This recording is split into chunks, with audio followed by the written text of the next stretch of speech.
La Corée du Sud, c'est le pays le plus connecté au monde. Dans la rue ou ici dans le métro, les gens sont connectés à Internet en permanence.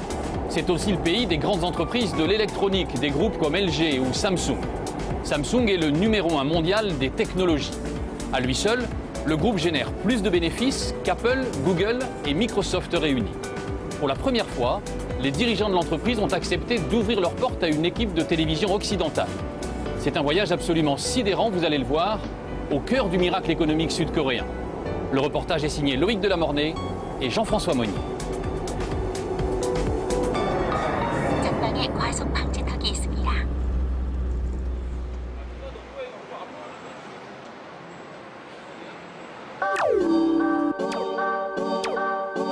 Il était une fois Madame Lee, ménagère coréenne. Comme chaque matin, elle posait cette question: miroir, mon beau miroir, suis-je toujours aussi belle? Et grâce au capteur laser installé au plafond, son miroir lui répondait. Je recherche vos paramètres santé. Masse graisseuse, 11,5%. Pulsation cardiaque, 90. Température, 36,9 degrés. Mon miroir dit que j'ai une excellente condition physique. Madame Lee doit ensuite préparer le déjeuner et se heurte à une autre interrogation: que manger aujourd'hui? Je présente cette assiette et l'ordinateur reconnaît quel type de viande c'est et me propose une recette. Ce midi, Madame Lee mangera donc du barbecue de porc avec des patates. Problème, l'ordinateur du réfrigérateur indique qu'il ne reste plus assez de pommes de terre dans le bac à légumes. La mère de famille commande immédiatement un nouveau paquet qui lui sera livré. Elle paie en ligne grâce à un système de reconnaissance faciale. En Corée, le miroir de Blanche-Neige a pris un sacré coup de vieux. Et le futur imaginé par Samsung va encore plus loin que le conte de fées. Le monde de Madame Lee sera peuplé de stylets traducteurs pour décrypter un menu au restaurant à l'étranger. De cartes de crédit intelligentes qui regroupent toutes les cartes de paiement. De pare-brise tactiles qui équipent les voitures. D'écrans souples, faciles à dérouler et incassables. Good job. Ou encore de cet incroyable appareil qui imprime des vidéos sur papier, le Polaroid de demain. Science-fiction. Samsung assure que ces innovations arriveront sur le marché dans 5 ans. Et elle les présente au public dans des maisons du futur étincelantes en plein cœur de Séoul.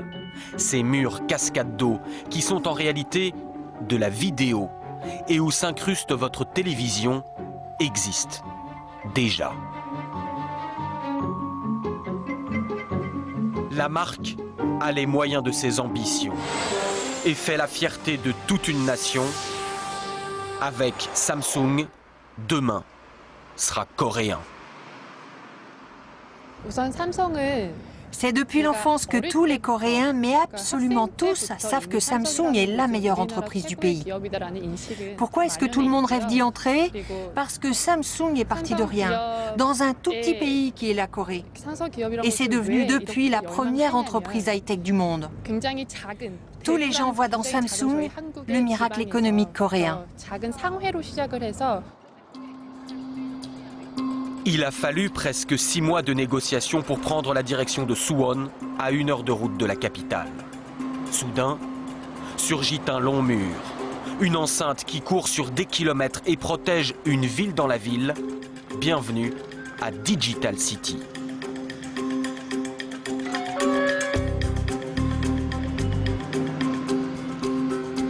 C'est la première fois qu'une caméra occidentale pénètre dans ce sanctuaire. Voici l'une des 8 villes Samsung du pays. Celle-ci est consacrée à l'électronique. Avec ses 30 000 employés, elle a la taille et la population d'une ville française de province comme Auxerre. Avec ses banques, son hôpital et sa clinique dentaire. Avec ses stades, ses bars et ses restaurants.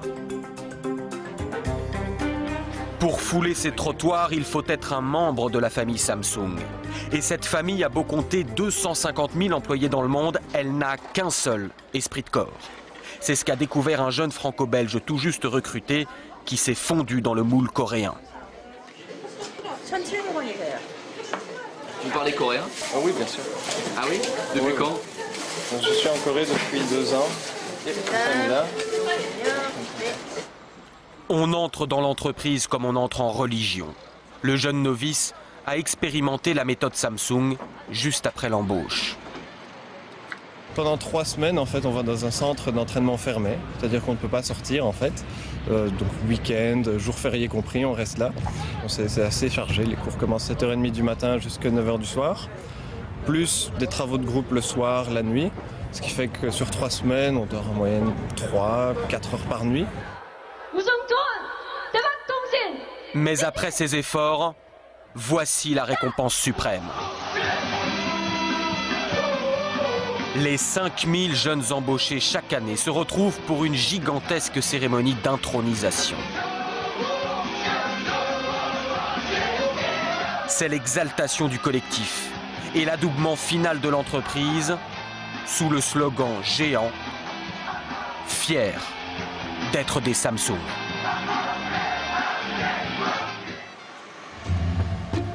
Cette fierté est racontée au cœur de Digital City qui a son propre musée. Les Digitaliens, comme ils s'appellent, vouent un véritable culte au fondateur de Samsung, Byung-Chul Lee. Il a créé en 1938 une petite épicerie de riz et sucre qu'il appelle Samsung, qui signifie 3 étoiles en coréen. 3 étoiles pour 3 valeurs fondatrices. Devenir grand, devenir fort, durer éternellement. Et les efforts paient. Samsung fait entrer les Coréens dans l'ère de la consommation. Ces publicités sont des promesses de foi. Samsung va conquérir le monde avec ses produits bon marché. Mais ce n'était pas encore assez pour satisfaire l'ambition de ses dirigeants à la poigne de fer. En 1995, notre président offrit des téléphones portables à ses amis et à sa famille. Mais certains d'entre eux avaient des petits défauts. Le président décida alors de brûler toute la production de 150 000 téléphones devant les employés. Toutes leurs heures de travail sont parties en fumée, les ouvriers pleuraient. Mais le président voulait nous donner un électrochoc. Et depuis, nous faisons de la qualité. Sa force de frappe, Samsung la doit à son armée de 40 000 chercheurs maison. C'est 3 fois plus de scientifiques que tout le CNRS français. Derrière ces façades se cachent des centres de recherche parmi les plus secrets du monde. Inimaginable que notre caméra y pénètre, les enjeux industriels se chiffrent en dizaines de milliards d'euros. Pas question que nous filmions un schéma qui pourrait être décortiqué par un concurrent. Nous n'aurons d'autre aperçu que ces quelques images fournies au compte-gouttes par l'entreprise. C'est la raison pour laquelle, s'il est difficile d'entrer à Digital City, il est encore plus dur d'en sortir. Le soir, chaque voiture est minutieusement fouillée. Et en quittant les bureaux, tous les employés passent une véritable douane. La peur des espions industriels, une vraie paranoïa. Aucun salarié ne peut sortir avec son ordinateur ou tout autre appareil électronique. Tout doit être laissé au bureau. De toute façon, il n'est pas facile de quitter la famille Samsung. Après le travail, beaucoup d'employés rempilent et restent à Digital City dans l'une des nombreuses associations de l'entreprise, comme ce cours de cuisine chinoise.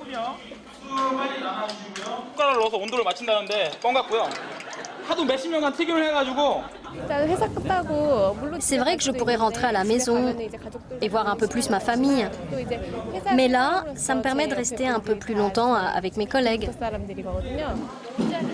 Du matin jusqu'au soir, ces salariés motivés ne se voient pas vivre loin de la sphère de l'entreprise. Je travaille de 9h à 18h. Après, je fais des activités comme ce cours de cuisine. Puis je retourne travailler un peu à mon bureau jusqu'à 21h environ. Après, je rentre chez moi, je retrouve ma femme et mes enfants. Et une fois qu'ils sont couchés, je retravaille pour mon autre association Samsung, un club de construction de robots, jusqu'à 2h du matin. Est-il concevable d'échapper à l'emprise de l'entreprise? Car quand on travaille et se divertit chez Samsung, il est tout naturel qu'on habite chez Samsung. Voici un complexe Raimian. Un acronyme qui signifie futur, beauté, confort. Ces luxueux lotissements Samsung sont disséminés partout dans le pays. Ils sont ouverts aux salariés du groupe et à tous ceux qui ont les moyens. Les résidents sont choyés, déplacements en véhicules électriques, services à profusion. Les enfants ont même leurs propres écoles, construites par Samsung bien sûr. Seul entorse au contrôle de la marque, les professeurs dépendent tout de même de l'éducation nationale. Nous avons rendez-vous chez la famille Nam. Ce couple de cadres avec 2 enfants a acheté ce 120 mètres carrés 700 000 €. Tout l'appartement est équipé en domotique et la technologie est telle que parfois les parents doivent appeler leur fils à la rescousse. Vas-y, Johnny, toi qui connais bien l'écran du frigo.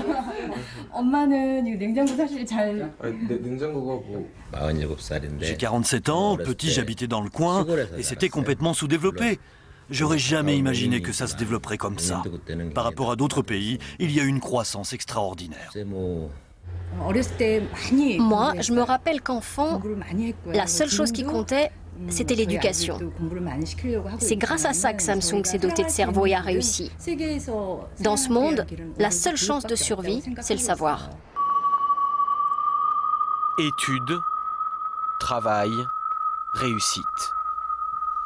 On dort peu en Corée. Et le pays du matin calme n'a jamais aussi mal porté son nom.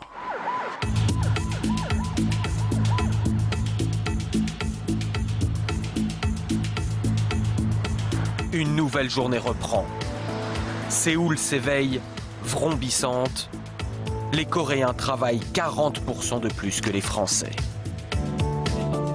Et dans ce Manhattan asiatique, d'autres membres de la famille Samsung sont déjà au travail autour d'un emploi du temps en 4 lettres, SADI, l'université de design de Samsung. Le groupe a créé cette école pour trouver de nouveaux talents et doper sa créativité. Les nuits blanches passées sur les projets sont nombreuses, la sélection est rude, seule la moitié des étudiants décrocheront le diplôme. Les profs sont souvent occidentaux. Est-ce que vous voyez du volume dans cet objet? Vous voyez? Tous les étudiants ne feront pas forcément carrière chez Samsung. Mais cette école a fait des émules dans tout le pays qui forment à présent près de 30 000 jeunes designers par an. De plus en plus, les étudiants coréens sont récompensés dans les grands prix internationaux de design. On a en Corée des géants comme Samsung pour l'électronique ou LG pour l'électroménager qui créent tellement de produits que c'est pour nous un terrain de jeu extraordinaire. Et je suis fier de participer à cette nouvelle vague de designers coréens. L'université ouvre ses portes, mais les laboratoires nichés au sommet du quartier général de Samsung, beaucoup moins. Voici les tâches des designers. Là encore, interdiction de les filmer et panique de nos accompagnateurs, même si les vitres sont opaques. Car le design est devenu un enjeu stratégique majeur. Et tous les cadres dirigeants se rappellent ce jour de la fin des années 90 où le redoutable président, toujours lui, leur a asséné un second choc de culture. Le président nous a dit « changer tout, sauf votre femme et vos enfants. Il fallait se débarrasser de tout ce qui avait été acquis auparavant. C'est là qu'il a lancé la révolution du design dans l'entreprise. Le vice-président est fier de présenter son dernier bijou. On voulait quelque chose de chic, de brillant, de classe. Pas un mot sur la ressemblance frappante entre le dernier né de la gamme Samsung et la tablette d'un célèbre concurrent.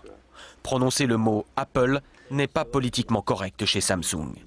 Mais pour Philippe Lee, président de la Chambre de commerce franco-coréenne, l'important n'est pas que le coréen ait plus ou moins copié l'américain. Samsung avait complètement mésestimé l'importance des smartphones. Il y a quelques mois, panique à bord. Donc il a fallu mettre en place un plan de réaction par rapport à ça. Mais le plan, il est sorti au bout de quelques mois. C'est-à-dire que le groupe a été capable, en quelques mois, de concevoir un produit qui n'est pas un produit révolutionnaire, puisqu'il est très similaire à celui de l'iPhone, mais à développer ce produit et à le commercialiser avec succès et dans le monde entier. Et c'est là l'autre prouesse du groupe. Avoir changé son image, notamment dans les pays occidentaux, grâce à son marketing.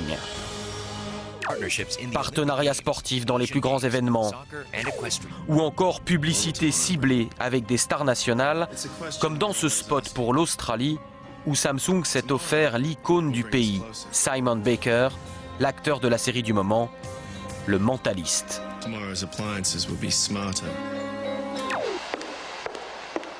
Celle qui remplit vos écrans publicitaires et joue avec vos désirs de consommation, c'est elle, la vice-présidente Young-hee, grande prêtresse du marketing. Passée par New York, Londres et Paris, ancienne de L'Oréal, elle vient de lancer la dernière étape de son plan. Jusqu'ici, on adaptait notre stratégie publicitaire en fonction des pays, un acteur australien pour l'Australie, etc. Mais c'est fini, désormais on va unifier la communication. Tous nos produits auront le même style, les mêmes noms, les mêmes visages, car ce sont des produits universels. Samsung est devenue une marque monde. Une marque monde qui attire désormais les talents étrangers. Mathieu, apothicaire, est né en France. Il est belge. Il a fait ses études à Cambridge et est diplômé du prestigieux MIT de Boston. Le monde s'offrait à lui, il a choisi la Corée, au grand étonnement de ses amis. Au début, il s'interroge un peu sur pourquoi est-ce que je voudrais partir en Corée alors que je pourrais trouver un emploi à New York ou un emploi à Paris ou à Los Angeles. Et après environ 2 minutes et demie de discussion, ils se rendent compte très vite que c'est une opportunité énorme. Samsung prise ses profils occidentaux. Mathieu, apothicaire, fait partie d'un service spécial, les consultants internes. Sa mission est d'aller régler les problèmes dans toutes les branches du groupe avec son regard neuf d'Européen, ce qui ne l'empêche pas d'être bluffé par son pays d'accueil. Mon professeur de macroéconomie disait toujours que pour devenir un pays développé, il fallait exactement 100 ans. Il y a deux exceptions à la règle, au XXe siècle, la Corée et Israël. Samsung est le reflet de cette croissance exceptionnelle. C'est même son moteur. Car tout ce qu'il vous a été donné à voir n'est qu'une partie de l'iceberg. Et à côté de la tour de Samsung Electronics se dresse celle de Samsung Assurance et celle de Samsung Construction. On appelle cela un chaebol, un conglomérat en coréen. Et en la matière, le pays a construit les empires industriels les plus puissants du monde. Samsung représente 1/5 de l'économie de la Corée. Car sur les mers du globe, on bat aussi pavillon Samsung. Ces chantiers ont œuvré pour hisser la Corée au 2e rang mondial dans la construction navale. Le groupe est aussi un géant du BTP, tant en Corée qu'à l'étranger. La plus haute tour du monde, à Dubaï, est une tour Samsung. Elle affiche, sur 800 mètres de haut, la suprématie du groupe. Scientifique de pointe et BTP, il n'en fallait pas plus pour que Samsung s'intéresse à l'atome. Associé à l'EDF sud-coréen, le groupe construit ses propres centrales nucléaires et l'an dernier, ses ingénieurs ont fêté un joyeux événement aux dépens de la France. Ils ont soufflé à Areva la construction de 4 réacteurs aux Émirats arabes unis. Je pense qu'en France, on ne se rend pas compte de la vitesse d'évolution, du fait qu'effectivement la Corée s'est devenu un pays concurrent de la France, ou en tout cas au même niveau, ou quasiment au même niveau que la France dans beaucoup de domaines. Gare de Séoul. Ce train vous semble familier. Normal, c'est le TGV que les Coréens ont acheté à la France en 1994. Il ne leur a pas fallu 15 ans pour construire le leur. Voici le KTX. Il a été conçu par un autre géant coréen, le groupe Hyundai. Et il affronte désormais son grand frère sur les appels d'offres internationaux au Brésil ou en Californie.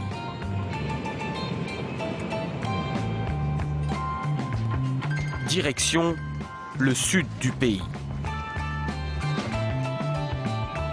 Le voyage de 300 km explique presque tout.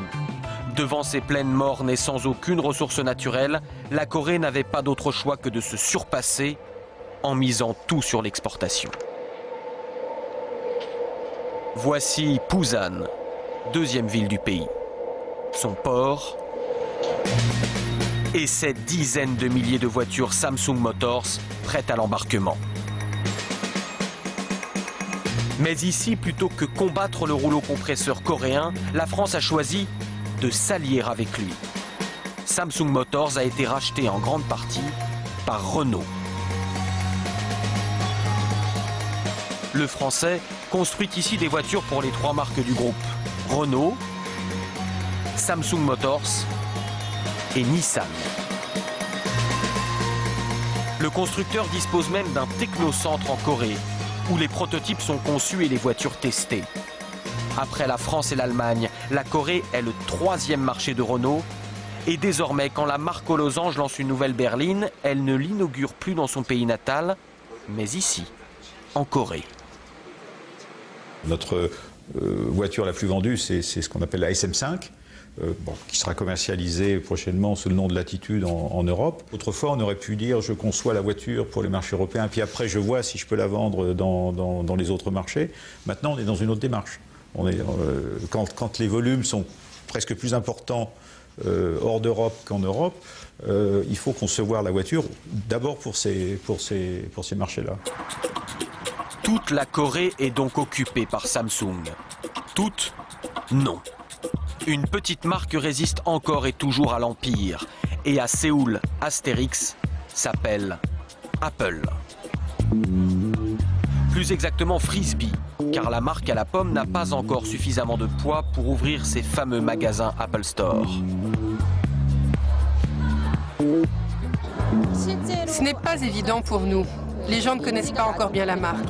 C'est difficile de s'attaquer au marché coréen, mais la curiosité commence à payer. L'État coréen ne fait pas de cadeaux à l'Américain. Pour des problèmes de service après-vente, l'un des hauts dirigeants d'Apple a été convoqué pour s'expliquer devant l'Assemblée nationale. Et même si Apple remporte un succès, ce sera quand même une victoire Samsung. Le Coréen est le numéro 1 mondial des semi-conducteurs et sous la coque des iPhones, les composants, et oui, sont des puces Samsung. C'est David contre Goliath. En face, Samsung étale ses Delight Center et autres showrooms ultra-modernes.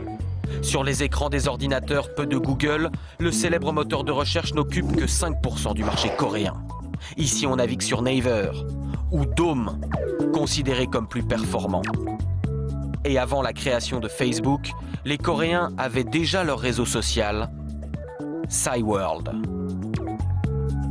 Comme pour avertir l'Occident, qu'il ne s'endorme surtout pas sur ses certitudes, car demain, votre cyberespace pourrait bien être coréen.